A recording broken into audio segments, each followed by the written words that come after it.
مساء الفل على كل متابعين يوميات عايزة تنام. النهارده جايه لكم بتجربة جديدة استخدمتها ولقيتها حلوة جدا، قلت اقول لكم عليها عشان تستفادوا زيي. انا طبعا بنتي فتلة شعرها كيرلي، وببقى عايزة حاجة تنايم شعرها وتخلي كمان شكل الكيرلي حلو بتاعه وشكله جميل ومهذب كده وشكله حلو. فانا جربت يا جماعة كريم سوبر كيدز اللي هو الليف ان كونديشنر، اللي هو البلسم اللي بيتساب على الشعر مش بيتغسل. بصراحة لقيته حلو جدا جدا، بينيم فعلا الشعر.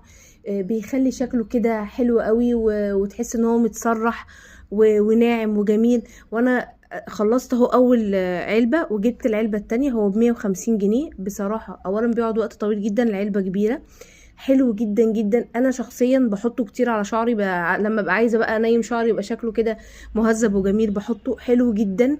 بصراحه تجربه اكثر من رائعه. سوبر كيدز ليف ان كونديشنر. الحاجات الاجنبيه اللي زيه سعرها غالي جدا، ب 450 و 500 وحاجه. فلما لقيت حاجه مصريه ب 150 جنيه قلت اجربها. بصراحه قلت مش عارفه هتبقى حلوه ولا لا. بصراحه جميله جدا جدا. الناس اللي اطفالهم شعرهم كيرلي وعايزين يبقى الكيرلي شكله حلو ونايم ومش هايش، بجد انا بنصحهم بالكريم ده. ب150 جنيه ومتوفر في كل الصيدليات، انا بجيبه من العزبي. حلو قوي. اللي استخدمه يا ريت يكتب لي رايه فيه وفعلا هو معايا ولا لا، ان هو حلو ورائع.